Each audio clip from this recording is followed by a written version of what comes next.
झांसी में असद के एनकाउंटर के बाद सीएम योगी ने यूपीएसएफ को दी बधाई।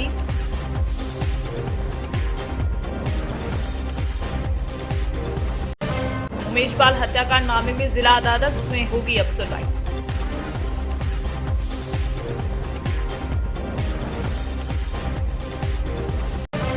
उड़ीसा हिंसा के बाद हालात पर काबू, 144 धारा लागू।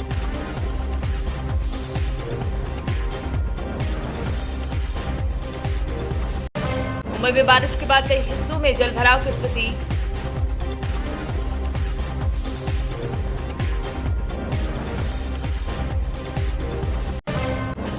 एनसीपी नेता शरद पवार कल दिल्ली में राहुल गांधी से करेंगे मुलाकात।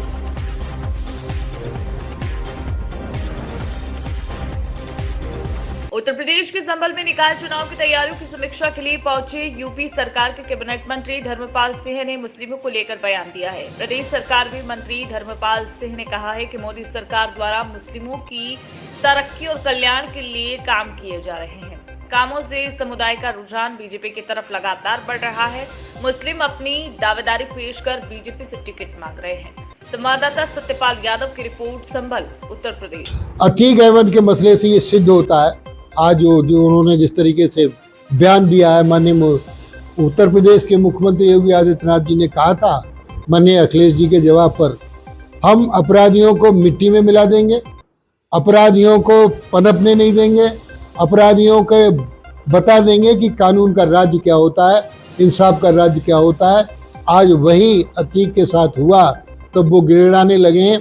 अब उनको पता लग रहा है कि किसी माँ की मांग सुनी होती है तो उसके बच्चों को क्या दुख होता है। आज उन्हें पता लग रहा है जिस बेटे के पिता नहीं होते, पिताहीन पुत्र किस तरीके से अनाथ होता है, वो आज अतीक के सामने गुजर रही है। तब उन्हें पता लग रहा है कि मेरे परिवार को परेशान ना किया जाए। उन्होंने कितने परिवारों को उजाड़ा है। कानून अब अपना काम कर रहा है। इसलिए निश्चित रूप से मैं कहना चाहूँगा कि उत्तर प्रदेश की जनता ने कानून के राज्य पर, इंसाफ के राज्य पर, माननीय योगी जी के इंसाफ पर भरोसा किया है।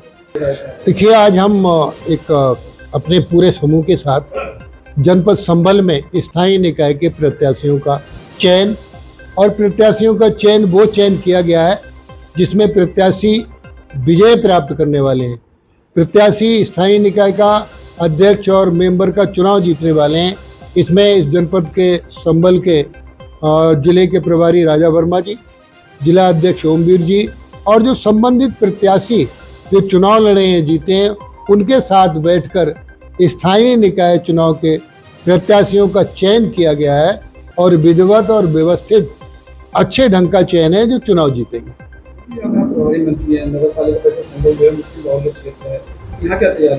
देखिए, मुस्लिम भी भारतीय जनता पार्टी में भरोसा कर रहा है। सबसे अच्छा सगुन संभल के लिए है। मुस्लिम प्रत्याशी भी संभल में हमसे चेयरमैन का टिकट मांग रहे हैं। हर जगह संभल जिले में सभासद और चेयरमैन का टिकट मुस्लिम प्रत्याशियों ने, कार्यकर्ताओं ने मांगा है। तो इससे सिद्ध होता है कि संभल के मुसलमानों में भारतीय जनता पार्टी का व्याप बढ़ा है। माननीय मोदी जी का वो सिद्धांत, वो नारा, सबका साथ, सबका विकास, सबका विश्वास और सबका सहयोग लेकर आगे बढ़ने का काम ये किया गया है। इसलिए मुस्लिम समाज के लोग जानते हैं जो सुविधा हिंदू गरीब को मिली है उससे 1 इंच कम सुविधा मुस्लिम गरीब को नहीं मिली है।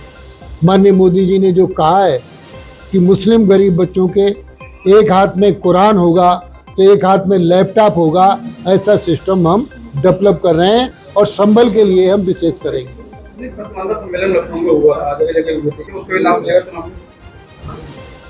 देखिए, अब हम चुनाव के लिए काम नहीं करते। हमारी सरकार कल्याणकारी सरकार है। गरीबों को कैसे लाभ मिले, गांव, गरीब, किसान, मजदूर, व्यापारी, कर्मचारी, सबका हित चिंतन हो, इसलिए इसकी योजनाएं बनाई जा रही हैं।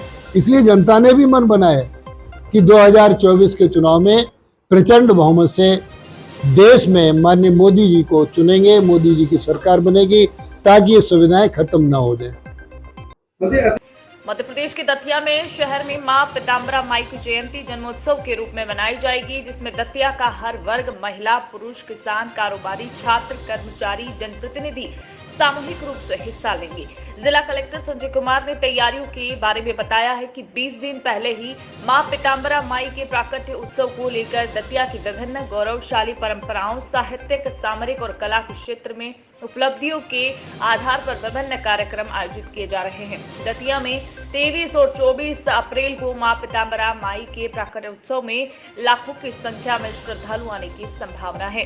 प्रदेश के मुख्यमंत्री शिवराज सिंह चौहान, राजस्थान के पूर्व मुख्यमंत्री, मां पीताम्बरा माई ट्रस्ट की अध्यक्ष वसुंधरा राजे सिंधिया, गृह मंत्री डॉक्टर नरोत्तम मिश्रा सहित कई गणमान्य लोग इस कार्यक्रम में शिरकत करेंगे। देखिए संवाददाता रजनी लिटोरिया की खबर, दतिया, मध्य प्रदेश। इस वर्ष मां पीताम्बरा की जयंती 24 अप्रैल को है। पिछले वर्ष जो हमने कार्यक्रम किया था वो पहला कार्यक्रम था गौरव दिवस का और बहुत ही अच्छा कार्यक्रम हुआ, उसकी सर्वत्र सराहना हुई।